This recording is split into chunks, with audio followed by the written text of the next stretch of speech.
Hello, ladies and gentlemen. Welcome back to Talos of Tech Live on Twitch. Although it looks different today, and it probably sounds a bit different than you're used to. I'm actually kind of afraid about how much you guys might prefer this, because I don't want to keep it. I have to look at all of your glorious messages and all of your beauty through this, ugh, through this interesting border. Actually sounds good, and I prefer it. Dang it, fresh lemon water. I shouldn't have started the stream that way. It looks a little less saturated to me. Wouter says audio is worse. Chewy Wolf is saying, ew, the audio. Super Saran Man says the mic sounds great. Okay. Get the Mac Mini for streaming. I have an iMac Pro. I can live stream with that just fine. But Expos1 donated 100 bits and asked, what does Louise think of the new iMac? What was funny was basically she had to work overtime yesterday, and she's still working right now. But she was busy all day, and I was busy in here unboxing stuff and setting stuff up, and she didn't really get a chance to see it. All she really saw when she came out of her office yesterday was all these boxes behind me. As you can tell, I haven't had a chance to clean up yet. It's kind of messy. I have iPads and cables and stuff sitting around. But last night, right before we brushed our teeth, she looked in the office, and I was like, did you see the new thing? And she looked up, and she just went, she like turned away. She was just like, ew. She did. I could tell you her face said it all. She didn't have many words to describe the new iMac, but I can tell you she looked at it and went, she just put her hands up. She was like, that's it, I'm done. And she had a very similar reaction to right after the event. No, she did not love it. Right after the event, I showed her a picture of what it looked like, and she was like, that's disgusting. Um, she's not a chin white bezel lover at all. She likes her black bezels just like me. And therefore, we can stay married, I guess. I'm kidding. She liked the Pixel, to be fair. She enjoyed the Pixel quite a bit, and we disagreed on that. But thankfully, we were both in complete agreement about the new iMac design. She did not care for it. But Liquid Retina, thank you for the 25 months of Twitch Prime. Also, fun fact, because I'm live streaming still via Starlink, there might be some lag, probably right as I'm saying this. It's going to start lagging. Sometimes we're still in the beta, so the Starlink is still looking for satellites occasionally. But I did decide to try out Ethernet. So my iMac Pro is off. It's completely shut off right now. And I plugged in the Ethernet cable that was in my iMac Pro now directly into the power brick behind the iMac, which I guess for the cables directly behind the iMac, it's a bit cleaner, but it results in there being quite a large rat's nest beneath the desk, which is not good. Yeah, so many couples have been torn apart by divisive iMac design. The 24-inch iMac, I think, directly caused the divorce of many couples out there. I see the lag happening right now. I can see the numbers. Give it a minute. Stefan, no. We do not need an Apple Watch with white bezels. Please, no. Come on, Starlink. There we go. It's jumping back. I like the design, but definitely respect your opinion. Thank you, Crazy Man. There's a lot of people that don't respect opinion. Roy Trenenman says, the picture quality is good. Just hook up an external mic and you're going to be good. Well, I don't plan on keeping this iMac very long. I do still plan on returning it, but I mainly just wanted to do at least one stream with the updated microphone so everyone could hear what it sounded like and get a perspective on it, and also when we're live streaming what the webcam actually turns into. Sure, there's a bit of compression going on with OBS and the bitrate being kind of low so that I can live stream this connection, but the truth is, I don't think many people are going to be recording YouTube videos with this camera. They're most likely going to be using it for FaceTime and Zoom meetings, which are also going to be probably a lot more compressed than this is. So it's probably good that you guys see it in its natural compressed form. What have you done with the iMac so far? Well, not terribly much. I'll be honest. Last night, it was a very busy day because I was unsure whether or not I wanted to do an edited video or a live stream for the unboxing of everything. And I got all three Apple products same time. That doesn't always happen, but I actually got the carrier, which was UPS. They delivered the iMac, the Apple TV, and the iPad Pro all at once. And we were doing the podcasts, this week's Talos of Tech and EV podcast, right before they got here. And I did an EV video right before the podcast. So it was already a pretty busy day. And then right after the podcast, I start getting ready. I was like putting up cameras and trying out different setups with the lighting and everything. And then the boxes all got here. And I was like, okay, the iPad Pro, which I have right off camera here. The main reason I decided to live stream the unboxing for this guy was because I figured the design is not actually that different from the previous generation, so there's not much unveiling really in an edited video. It's just kind of like, wow, Geekbench is so fast because it's got the M1 now. But so I figured maybe if I did a live unboxing for this, it would be a bit more interesting because people can watch it and my reaction in real time. But the 24-inch iMac the box is so big, especially compared to the Mac itself. Looking at it, like, it's so much smaller than the box it came in. But the iMac, I could not figure out a good setup to live stream the unboxing with, because I know some people like my live unboxings. So I was like, you know what? I think I'm just gonna do an edited video, and I couldn't get a bunch of setups that I liked. So the one I went with, in case you missed it, was the one I was most satisfied with. I was like, okay, you can see me, I can talk to the camera, and also we can see what's in the box. So I'm fine with doing an edited video for that. And then immediately after doing the live streamed unboxing for the iPad and then doing the edited video of the iMac unboxing, I had my scheduled second dose of the Moderna vaccine. And I was actually, the reason we normally record our podcast today on Saturday, the main reason we didn't was because I was worried from hearing a bunch of other people saying after they get their second dose of the vaccine, they get severe bad side effects. They feel terrible for 2 or 3 days. I know my wife did, but she got the Johnson & Johnson vaccine, so she was one and done. But I knew several people on the Moderna that felt horrible the day after they got their second vaccine. So I just got mine, and now I feel fine, actually. I was expecting to be like completely sick and unable to do anything today. And then I woke up. I felt fine. My arm where I got the shot is just a little bit sore, but I don't feel lightheaded. I don't feel like a fever or anything. So I'm feeling good. But basically, all that to say, I haven't had much time to do anything with the iMac other than right after I filmed the unboxing video of it. It's just kind of a tradition for me to want to edit the video about the iMac on the iMac. So typically whenever I review a Mac, whether it's the 16-inch MacBook Pro or the M1 MacBook Air, whenever I get a new Mac, I want to make that my main Mac for everything, for all my video editing, for all my live streaming. I want to switch everything to it so that I can experience its hardware to the fullest, try it out, and see how it fits into my ecosystem and see how I can incorporate it. And I tried to import footage into this iMac that I'm live streaming from right here, and it would not import, which is very frustrating because I was very time constrained. My second dose of the vaccine was scheduled for me, which was kind of weird. After I got my first dose, they were like, okay, come back in exactly 4 weeks at the exact same time. And I was like, oh, okay, well, luckily I should be free that day, but they did schedule it on May 21st, which was when all my Apple products were getting here. So I was like, ooh, okay, I hope all the products get here on time. And thankfully they did, but I was like, I can't afford to just sit around for an hour and try to troubleshoot this iMac. So I tried to import footage of it on it. Obviously, it does not have any USB-A ports, so I had to get my Quack here, my good old trusty Thunderbolt adapter that gives me back all legacy ports and more. You know, even the older MacBooks didn't have micro SD and that kind of thing. Plus power supply. So I plugged this into the back of the iMac, plugged in my CFast card reader so that I could plug in that. This is what my Blackmagic, you can see it right behind me actually, right behind my head here. This is the camera I recorded the unboxing on. It records the cards that look like this. And I plugged in the CFast card, so it's an adapter to the Mac. And I've done this before. I did the exact same chain of adapters with the M1 MacBook Air and didn't have a single problem.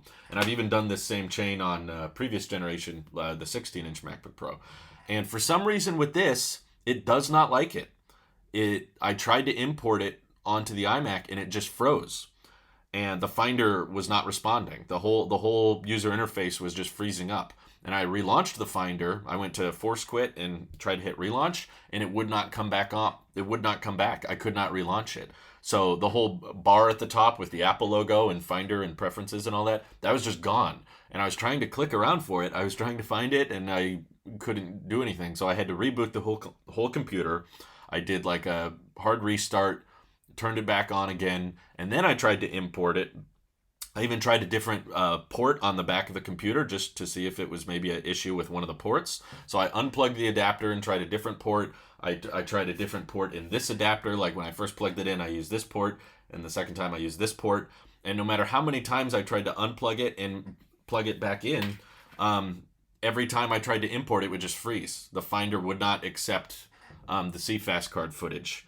And keep in mind, I did this exact same process with the M1 MacBook Air. So I know it's not an x86 issue that this adapter only works with Intel Macs, because I did edit and import footage on my MacBook Air last year. So I don't know what the issue is. I'm guessing it's some kind of bug that hopefully can be fixed in a future different of macOS. But yeah, I did try all different ports. It was not a corrupted file, obviously, because I plugged it into the iMac Pro and it worked flawlessly. So yeah, it was it was kind of frustrating, and I don't know. I haven't had a chance to do more troubleshooting. Maybe today it'll just start working for some reason. I don't know what the deal is, but who knows? Maybe something's wrong with the iMac. When you turn your products, do you put all the sticky protective plastic back where they belong, or just return the product without it? In my experience, they don't seem to care. I've reached out to Apple support and asked if they want me to include all the plasticky stuff, and they just said no. They were like, we have to clean it off anyway. So even if you returned your Apple product with the plastic re-adhered, they would have to take it off regardless and clean it up anyway. Did you try to wipe the iMac completely? It's likely a permanent software problem from the startup. Yeah, I haven't had the chance to. I might end up doing that, but I don't know. Well, I got Final Cut on it. I installed Final Cut. That's how prepared I was. But it wouldn't let me import the footage, which was pretty frustrating. If you get a Mac Mini, would you not rather opt for cheaper external SSD storage via Thunderbolt 4 over expensive Apple upgrade if it's just sitting on a desk?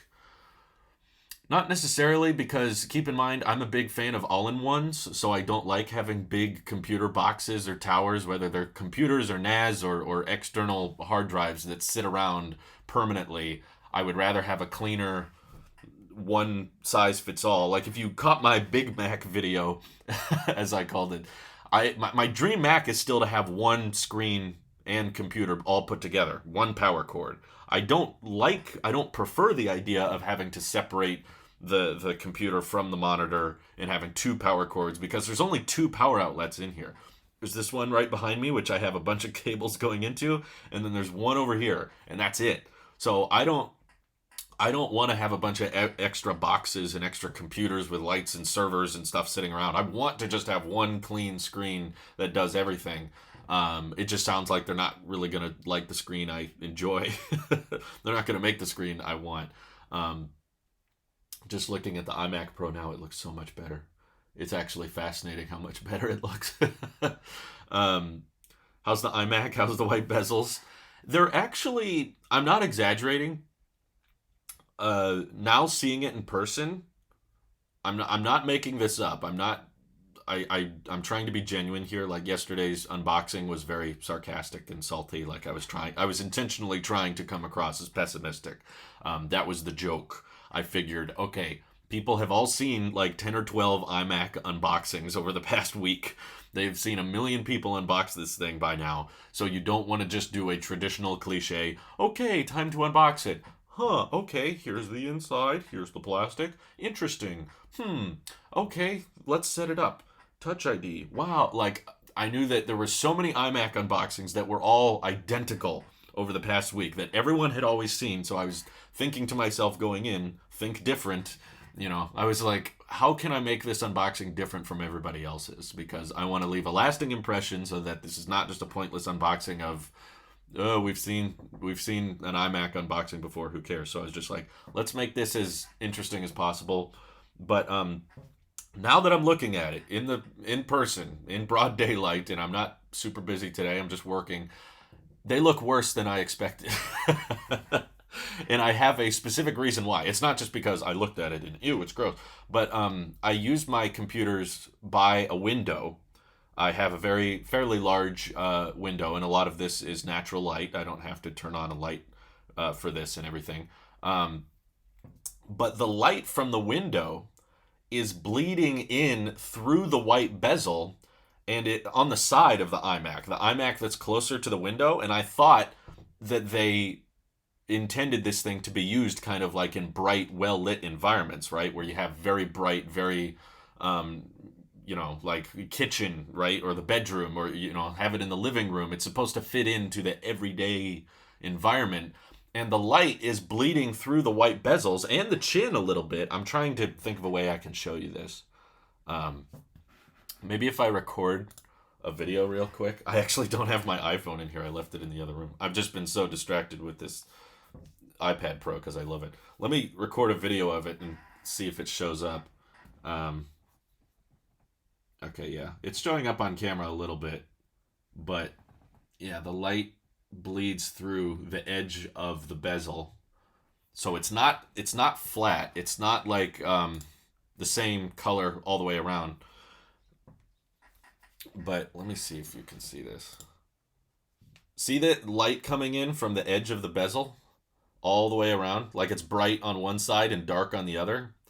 That's what I'm seeing in person right now, except it's probably worse than the iPad is making it look. So you have all of this light essentially bleeding in from the white bezel on the edges, and you also have the black line, which is the primary reason I'm not a fan of white bezels, is because you can't get rid of that black line.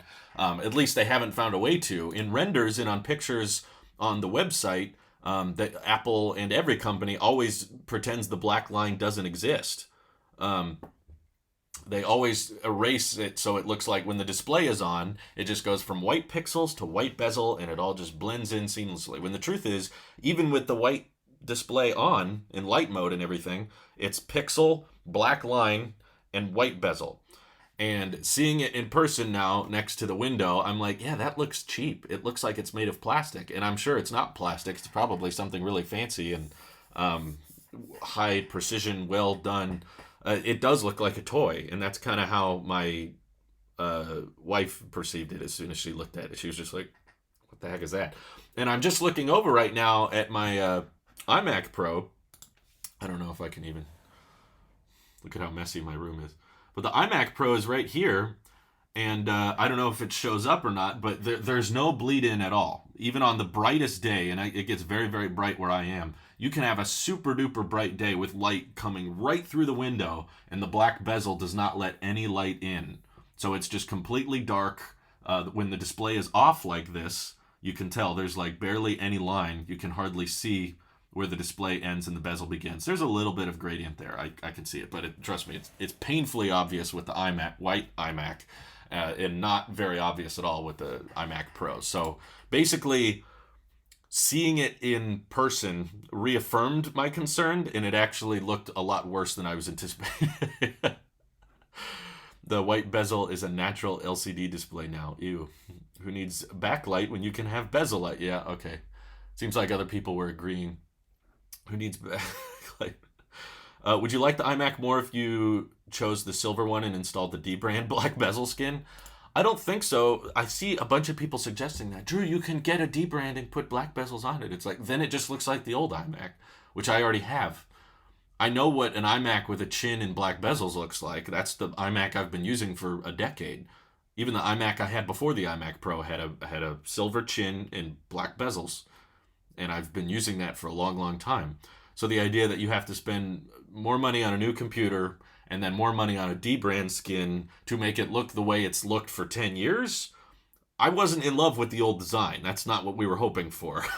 I wasn't going into Apple Silicon transition and redesigned iMac so that we could get the same design we've had for 10 years. The main reason I was excited for an Apple Silicon iMac and an iMac redesign was because I was tired of looking at the same old chin and black bezels for all these years. I was ready for something new. I was ready for something to look a lot more like this from the front, where it's just no chin, black bezel border all the way around, very clean, very minimal, This is what I was waiting for, like a Pro Display looking thing with a computer on the inside. So the idea of still keeping your colored chin and spending $500 on a D-brand skin just so it could look the way it's looked for a decade, that's not an upgrade to me. That's not a problem solved to me. Let's see. You need to include that bleed in a video. Yeah, I will. I think I'll include it in my review, that the bleed in from the light coming in the side. And now people are just going to tell me, well, Drew, you have to put it in a scenario where the lighting is not coming in from. You can't put it near a window. You have to put it. You have to put it in a very specific spot. Otherwise, the bezels look weird. I'm just saying, with black bezels, they're more versatile because whether you're got a black background behind them or a white background behind them, or you put them by a window, you put them in a well-lit environment, you put them in a poorly lit environment, the bezels are pretty much always going to look black. They don't really change depending on the environment they're in, whereas the white bezels do. And I do kind of notice how the white bezels don't exactly match. I don't know what people were talking about when they were saying, it's light gray, Drew, it's not white. I'm looking at it now, that's very white. And the display white doesn't exactly match. They're like completely different. They're slightly different shades. Yeah, I'm using it wrong. I put the iMac in the wrong spot. The iMac doesn't like Windows, exactly. That's good. Yeah, I like that. What is the worst part, the white bezel or the chin? I don't know. I can't decide. It's pretty equal. I think that it would have looked a lot better if there was no chin, even if it had white bezels. I've seen a few concepts of what the new iMac would look like with no chin but still white bezels, and I didn't think it looked as bad. I still would prefer black bezels and no chin, but seeing those concepts, I was like, yeah, that doesn't look terrible. I think that looks like a design improvement. Kind of looks like the old swivel iMac from the day, the G4 or iMac or whatever it was called. That one had white bezels and they were the same size all the way around. And I was like, okay, if you want to go retro, there's another way to do it. I don't know, um, but it's the bleed for me. Yeah, that bleed in from the light. Like I'm not even getting direct sunlight right now. The sun it's pretty early in the morning for me, and the sun is not directly shining through the window, and I'm already noticing this bleed in from the sides, which makes it look kind of cheap and plasticky to me. When it gets like afternoon, it'll probably look very noticeable. Did you did you report the import crash in the feedback app? Do you even get the feedback app if you just boot it up for the first time? I think you have to be on the beta to have that. Or do I have to install it? Oh, feedback assistant. No, I didn't because I was in a hurry. I needed to get the video done as quickly as I could. I want the translucent trend of the iMac G3 back. Yeah, there you go. If you put the Mac on the wrong place, you will also have problems with the glossy screen. So yes, you can also put the black one on the wrong place. Yeah, but the same issues the black one has as does the white one, because they're both glossy. In fact, guess what? Before, the chin was metal and matte. This didn't collect fingerprints. This was not a glossy chin. Now it's glossy. Now it's a piece of glass on the bottom. So it's actually more reflective than before. I'm just saying that the white bezels in the glossy chin does not fix any problems from the old generation. It actually creates new ones. So yes, there are areas where you're going to get more glare, but at least the 27-inch variant had a matte finish option. The 24-inch iMac doesn't let you get the frosted glass. So, oh well. The chin colors are the worst. I don't understand their argument of the colors on the back would be too distracting. I think the colors on the chin are far worse than the colors on the back, which actually look pretty nice. Yeah, that your average consumer was saying the same thing. If I turn this around, the colors look so much more vibrant and noticeable, and I prefer the colors on the back and the side even. It's just, even in the past like 12 hours of using this, of owning this, not even using it, I'm realizing already I never see those colors. It just feels so wasteful that they spent so much time on that paint and getting a really thick, really sharp, beautiful layer. And I'm using it right now. I can't see the edges. I can't see the back, obviously. And this is probably how most people are going to use it. All I can see is the chin and the dock, which are this baby pastel light blue. It's like, I wonder how much money it took them to just spend all that paint on the back. Let's see. Irving, I'll get tired of a gold MacBook Air. You could get tired of anything, really. It's unapologetically reflective. Exactly. The colors would have made a lot more sense if it was on a MacBook. I think colors on mobile products just make more sense in general because you're more likely to see the back of that. If you look at the back of an iPhone, you're going to hold that and take it with you. Same with an iPad. Even with the keyboard case, there's at least the times where you're taking it off the keyboard case and just using the touchscreen. You're going to see those colors on the iPad Air a lot more often than you're going to see the back of an iMac, which there might be some people out there. I know that there are a few people that might set their iMac like in the middle of a room or have one at a reception desk, but I still think it's probably a good 80 or 90% of desktop iMacs that are going to be up against a wall and no one's going to ever see the back of it. Um, when do you think is the next redesign? 6 years? I don't know. Oh man, I don't know. I could see, well, the last iMac design stuck around for like 12 years. So I don't know if they're going to keep this next design around for another 12 years, but oof.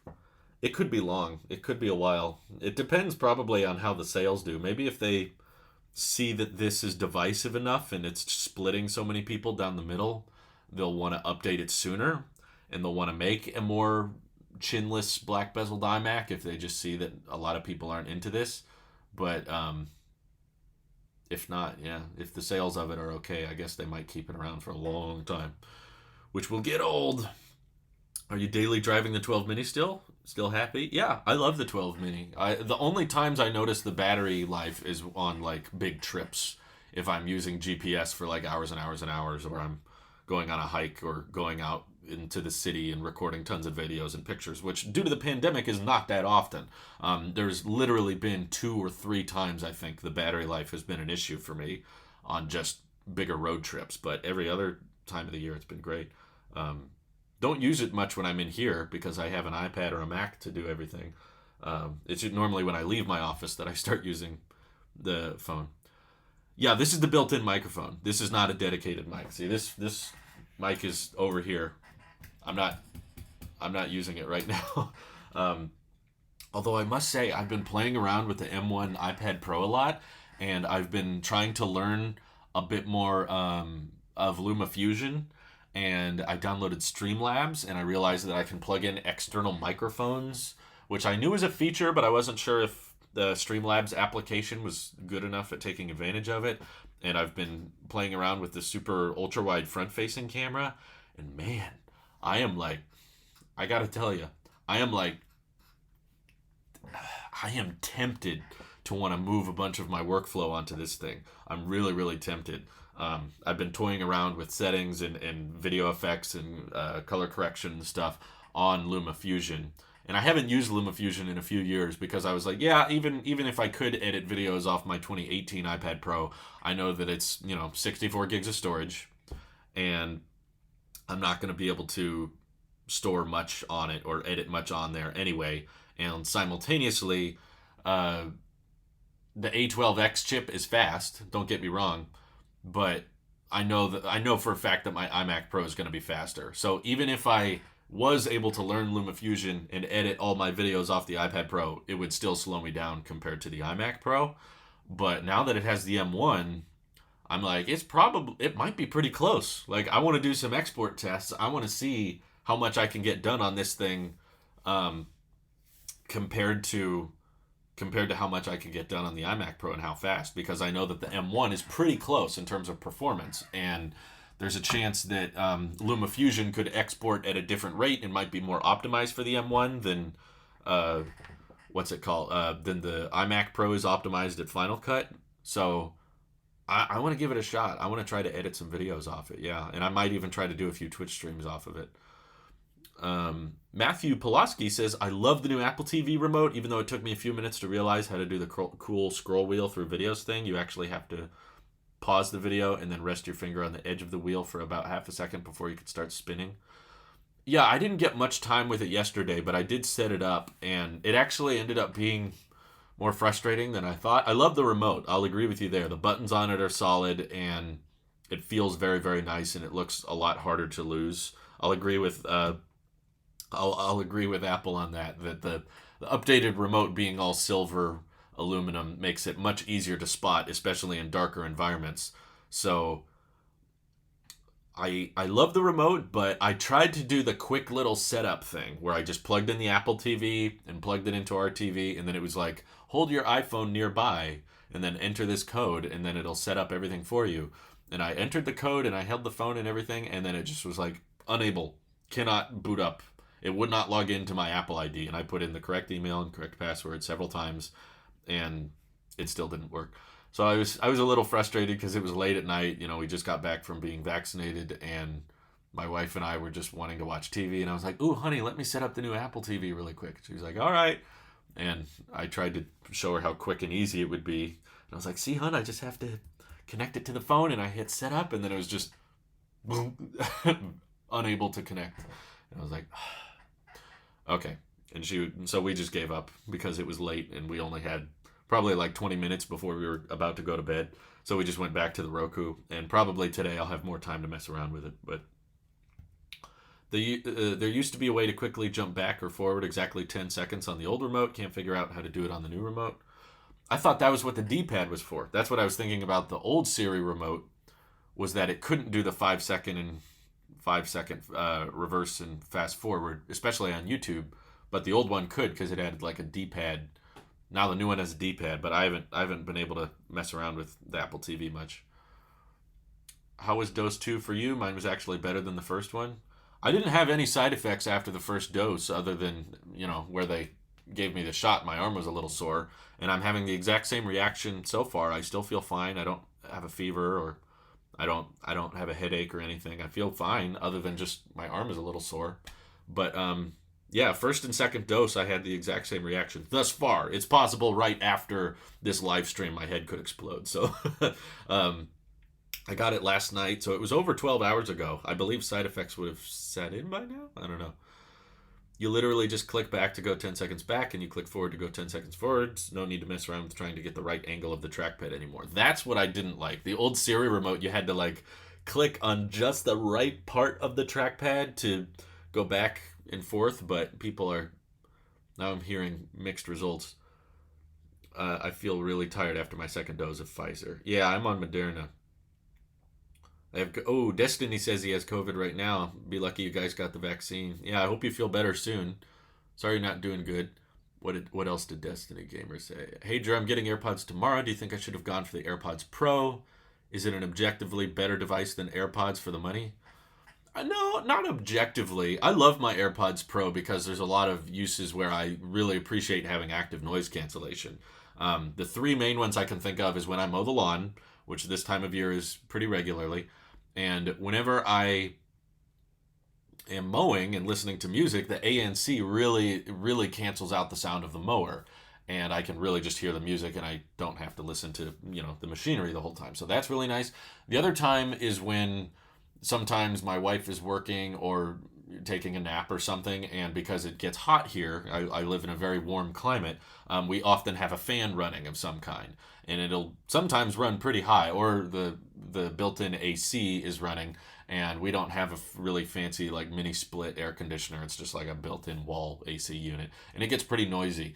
So when I'm listening to music with AirPods on, or watching a video with AirPods on, and there's a fan running or the AC running, the active noise cancellation like just completely cancels out that noise to the point that I can't even hear it. So I love doing that. And also the third one is not too common because of the pandemic, but when you go on flights, AirPods Pro is like amazingly good, especially when you're on a plane. And since I got my AirPods Pro, I've only taken one flight, which was right before the pandemic. I think it was like December of 2019, before it reached my area at least. And when I rode on the flight, having AirPods Pro was amazing on the plane. It was just a completely different kind of flying for me. I was like, I couldn't hear the jet engines the whole time. I could just listen to music, but I could still hear people talk next to me. So those three instances for me make AirPods Pro worth it. Sound quality wise, I'm not an audiophile. I don't think they sound way better personally. I have them both here. I used regular AirPods for pretty much everything ever since AirPods launched in 2016. And before AirPods launched, I was using the regular Apple EarPods, which are basically the same design as this, just with a cable. And I always thought those sounded great. They fit in my ear great. They never fell out. I thought they were perfectly fine. And when I switched to AirPods Pro, I noticed a slight difference in sound. The bass almost sounded a little bit weaker, but I think that was intentional, is because AirPods Pro was going for a more neutral, balanced sound compared to OG AirPods, which are, I think, because they don't cancel out any background noise, and because when you wear them, you can hear everything you can hear when you're not wearing them. There's like no passive noise cancellation or active noise cancellation. They let all sound in and out. So if you stop listening to music on AirPods, you can basically hear everything just fine.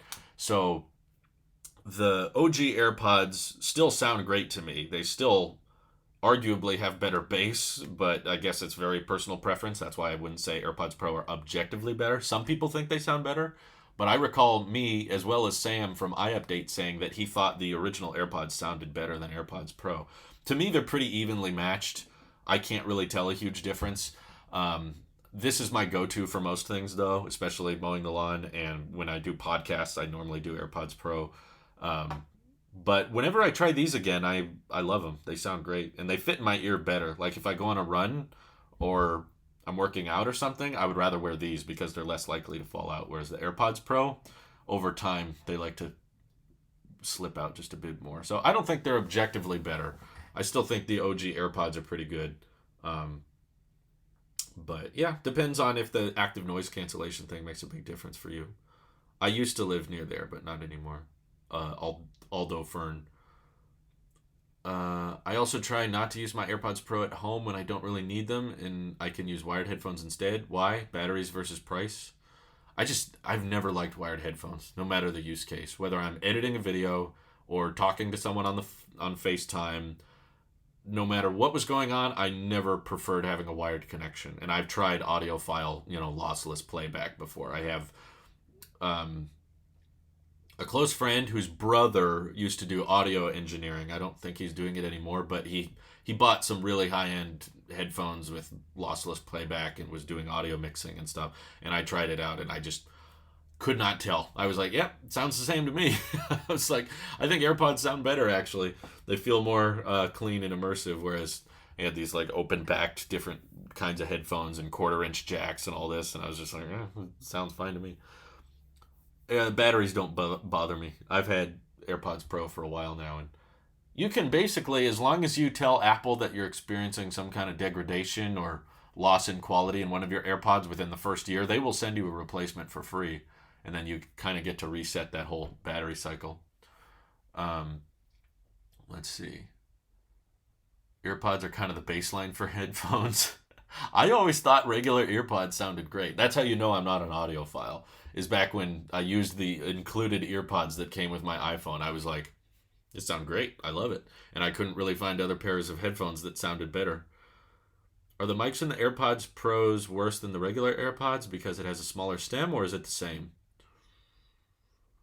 I don't notice a difference. I've used both pretty extensively, and I cannot tell. There might be a slight difference here and there, but I don't. I think they're pretty equivalent. Have you heard the news about lossless coming to both HomePods? Yeah, I did. Apple disclosed that, and at the same time, they also disclosed that AirPods Max, even via wired, would not technically get lossless because of the conversion that goes on from analog to digital. So I was like, if Apple is making statements now saying that AirPods Max with a wired connection cannot be completely lossless, why does everyone think regular AirPods are suddenly going to get wireless lossless if AirPods Max can't even do it with a cable? But yeah, there were lots of talks because HomePod does have AirPlay connectivity. HomePods have Wi-Fi modems built into them. That was the point I was trying to make on Twitter, and I think we go off on it in the tech podcast, but that's dated, of course, since Apple made that announcement. But a lot of people were wondering if they were going to bring lossless to the HomePod because it does have Wi-Fi modems in it. So they can stream music via AirPlay. And the other reason I would say lossless over AirPlay makes sense for HomePods is because HomePods are usually at home where there's a Wi-Fi network. And AirPods, oftentimes people are wearing them when they're out and about and they don't have a Wi-Fi network to connect via AirPlay with. The confusion that Prosser, I think, is misunderstanding is that AirPods do not have the same connectivity as HomePods. HomePods have Wi-Fi cards in them. They have a MAC address. AirPods do not. AirPods are exclusively over Bluetooth. And there are modems in the AirPods, but they are only for Bluetooth connectivity. They're not you can't just switch it over to AirPlay connectivity via software update. You can't just do a firmware update that allows it to have Wi-Fi AirPlay now. The other issue with that is it would nuke your battery because AirPods have a very, very small battery life as it is. We don't know for sure if all AirPlay 2 devices will support lossless. I'm just saying AirPods, while you can control them via how Apple brands AirPlay, it's still, when you connect to AirPods, it's still being done over Bluetooth. It's not being done over Wi-Fi. And if it was done over Wi-Fi, which again, they don't have the hardware for, but even if they did, that would severely impact the battery life because it's a higher bit rate and you're streaming a higher resolution file to these very small batteries. And again, Apple's not even saying lossless will work over a wired connection for AirPods Max. So I don't exactly understand why everyone's just assuming you can send out a firmware update to older AirPods and just suddenly make them lossless supported.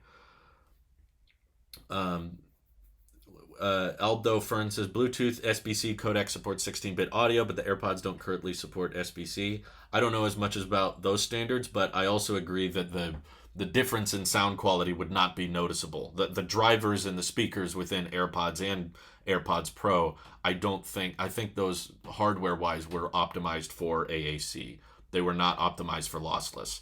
So even if they could output a lossless signal, which I don't think they can, but even if they could, I don't think the difference would be noticeable.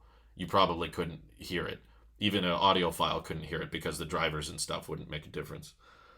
Can you use a DAC with your AirPods Max to get lossless? I don't think so because AirPods Max don't have an analog headphone jack. They just have a lightning connector. So everything that you plug in to the AirPods Max has to be converted to a digital signal, and that conversion results in them not being able to call it lossless. Yeah, for battery purposes, it's probably not a good idea because the AirPods and AirPods Pro are kind of tapped out with what those speakers can articulate in regards to sound quality. So I don't think you could just send out a firmware update that magically gives them all Wi-Fi because they don't have it, and that would magically sound much, much better. Like, AirPods have been out for a while.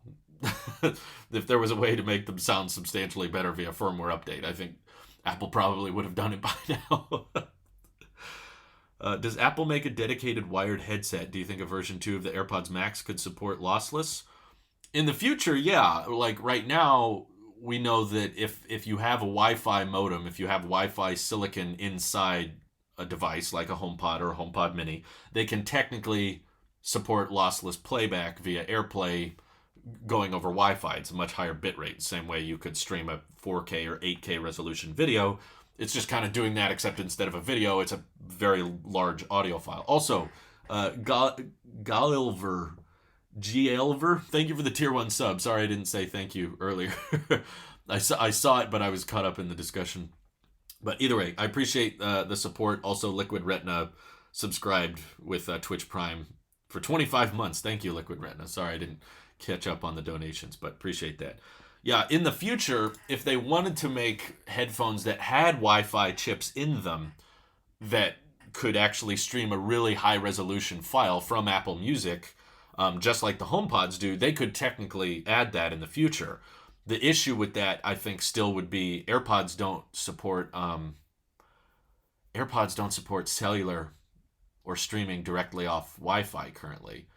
So even if they did add a Wi-Fi card to them in the future, you could only listen to lossless audio if the AirPods were connected to a Wi-Fi network. So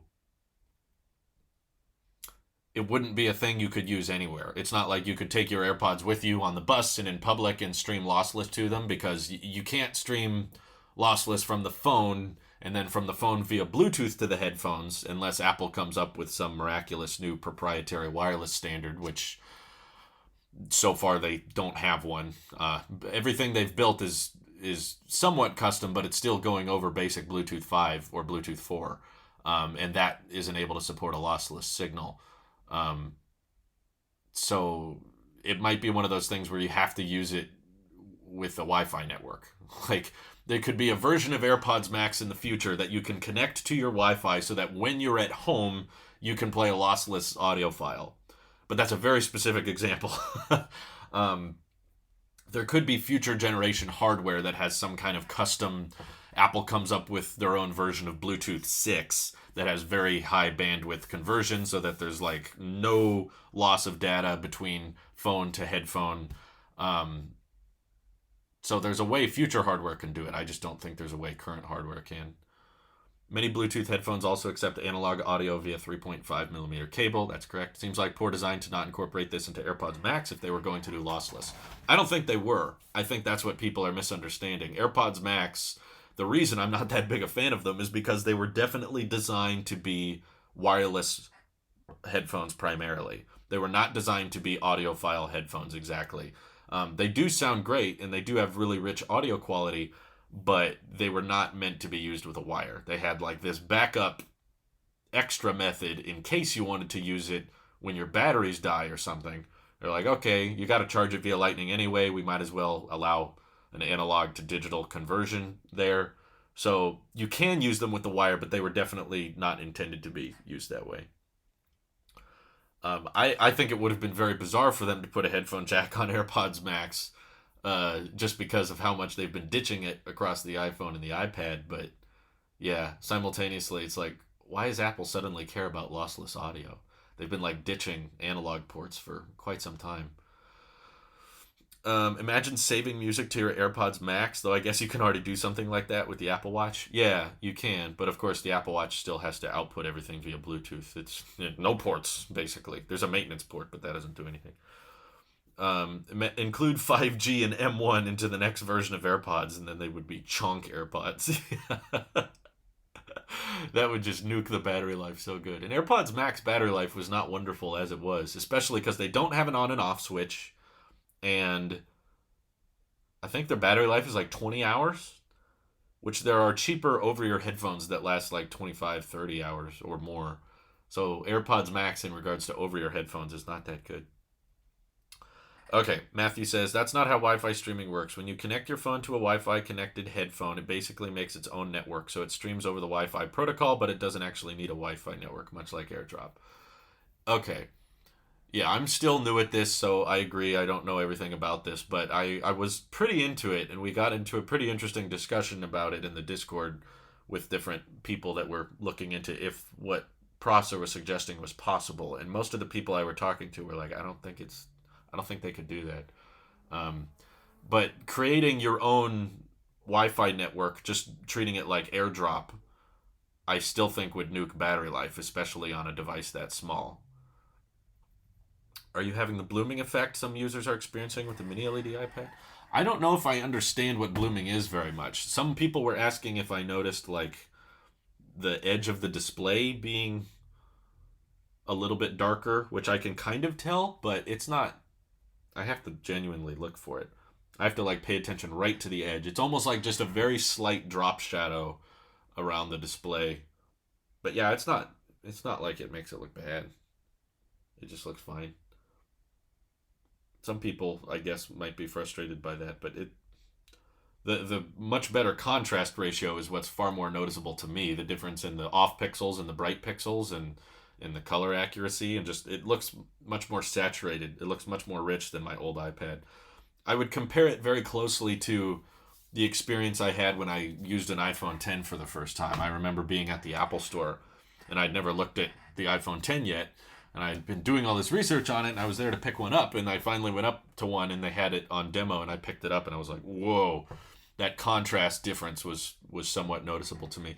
It's not extremely noticeable, like my wife couldn't tell. I had to point it out to her, and I still find 120 hertz more noticeable. Like a refresh rate being higher is more noticeable to me than the contrast ratio, but I can still tell just because I've been using the same iPad, excuse me, for like 3 years, and it always looked pretty much the same. Um, what am I looking forward to the most at Quadruple UDC? Either M1X hardware. That would by far be top of my list if they announce anything, whether it's MacBook Pros or M1X Mac Mini or even a redesigned bigger iMac, whatever the hardware is. If it's a version of Apple Silicon that's faster than the M1, that's instantly way up here. I'm very interested. I'm very excited for that. Or Apple revamping iPad OS for the iPad and making it way more capable. The Mac OS software itself, I don't. There's one or two tweaks here and there, like the messages notification is a little bumpy, but for the most part, yeah, I don't have a bunch of complaints with Mac OS software. Same with iOS.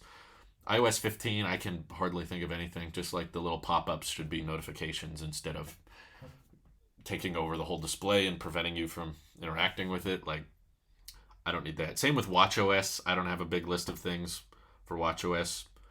Suggestions for iPadOS? The big three for me are allow external webcam support. That would make live streaming way more doable. Allow revamped external monitor support. So an iPad can output to an external monitor, but it's basically just screen mirroring, unless you have a certain application that can take advantage of the external screen. But that's about it. And I want it to be more like Mac OS, where you could have like a home screen on one and then an app open in another, and you could basically just use an iPad with two screens. If they revamped external monitor support, that would be fantastic. And also pro applications, like Final Cut, Logic. I don't use Logic. I mainly use Final Cut. But I've been messing around with LumaFusion a lot this morning, and I think I could get a lot of work done with it. I've been playing around with the settings, and I think I could do quite a few videos off of it. I'm just curious to see how fast it can export. Yeah, they'll call the next version macOS Weed. That sounds right. macOS Big Weed. How about Big Weed? BEEG. Big Weed. I usually listen in the podcast app, so sorry this is late, but I do have Pandora Premium, so now you know someone who has Pandora. Sorry for being off topic. Oh, thank you, Philip. No need to be sorry. Philippi, we now know someone. Philippi has Pandora. What if they could just call it Bigger Sir? macOS Big Chungus. That's a good idea. Has the recent product releases by Apple changed your opinion on what the Apple Glass initiative might look like? Waning hope? No, not really. This doesn't. Apple making a ugly looking iMac doesn't really change what I think their end goal is. I think it's just It's not really a fundamental. It doesn't make me lose hope in Apple. It's just like, they chose a design that I don't think looks good, but some people do, so good for them. They chose something that was divisive, which Apple's done several times in the past. And I've been on the opposite end of. There's several times Apple's done something that's divisive that I think was the right decision, and a lot of people didn't think was the right decision. And there's occasionally times Apple does something that I don't think is the right decision, but they did it, and many people are fine with it. But it doesn't change my opinions on what I think the Apple Glass initiative will look like. I think looking at how they incorporate LiDAR and they're doing augmented reality apps and stuff, all that's, I'm sure, pretty much still in the pipeline. They're just waiting for the hardware to be worth it. I don't know if you guys saw the next generation Snapchat spectacles. Snapchat just unveiled there's new augmented reality glasses, and I'm sure that's probably using like the latest generation cutting edge hardware, but you can't buy it. You have to be like in the invite program, which is kind of like Google Glass. You couldn't buy Google Glass unless you were approved by the company because they were very low in supply. And I think when you could buy them, they were like $1,800. You had to be contacted to have the special privilege of buying one. And it sounds like spectacles are doing the same thing. And I'm pretty sure it's better than Google Glass because at least it covers your both eyes instead of just one little corner. But the glasses are big, they're bulky, and they don't cover up much of your vision. And the pixel density of those holograms are not very rich. It's very pixelated, and the frame rate's pretty low. And I think I heard the battery life on those spectacles is like 30 minutes. It's a 30-minute battery life. So that's the latest generation cutting edge tech. Like if Apple wanted to release Apple glasses now, it would probably be pixelated, doesn't cover much of your vision, super expensive, terrible battery life, not high refresh rate, not very immersive. So that kind of seeing Snapchat release those spectacles kind of reminded me of like, okay, this tech is not ready yet. This is why Apple hasn't released it. Sure, Apple may have access to certain tech that Snapchat doesn't. That's totally possible. They have their own custom silicon. I'm sure that Apple Glass, if they had to release it, like if the government came to Apple and said, you've got to release Apple Glass right now, it would probably be maybe twice as good a battery life as the spectacles, because Apple has really good low powered silicon, and it would probably have maybe slightly better refresh rate or slightly better pixel density. But still, even if you were twice as good as Snapchat spectacles, you wouldn't really be ready for the mainstream. It's not ready yet. So that's probably what Apple is waiting for. I still think they eventually want to get there, and I'm excited for that. I just don't think it's soon. I think it's probably still another 3 or 4 years away before they can find a way to make those priced in a position where people would be willing to pay for them and also useful enough that people could use them every day.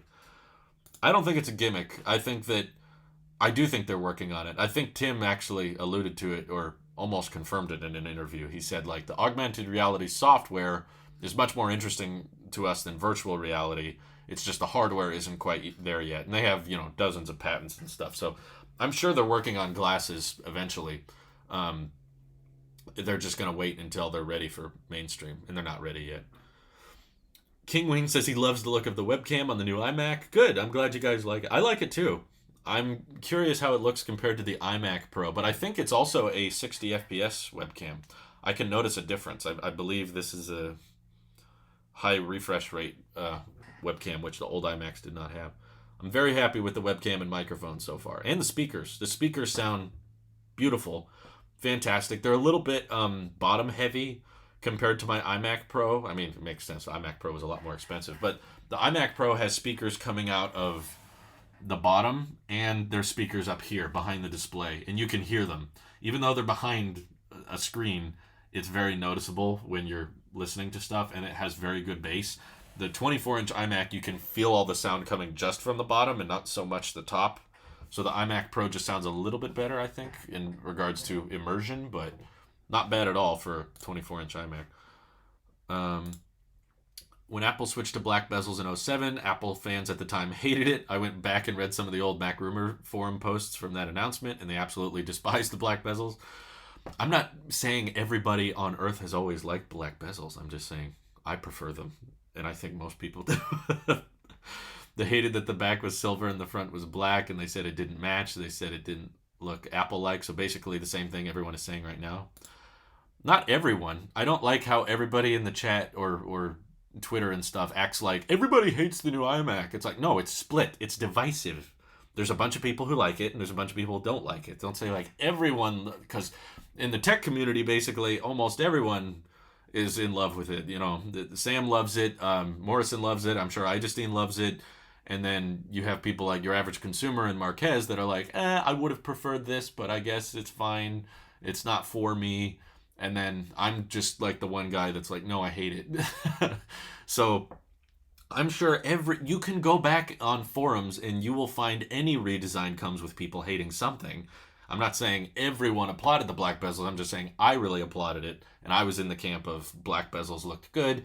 Black bezels has been the trend. This is what Apple's been doing across so many of the product categories. They abandoned white bezels on the iPhone. They were starting to abandon white bezels on the iPad with the Pro and the Air.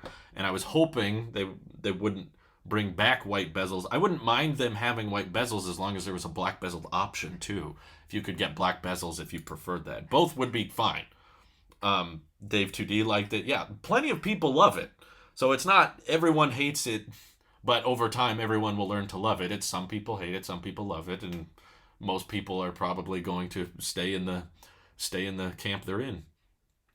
I look back at all my Apple purchases over the years, and everything I ever bought was because I wanted the black bezel version. Whether it was the iPhone or the iPad, I wanted to make sure I had black bezels. So I've stayed extremely consistent with my preference on the bezels.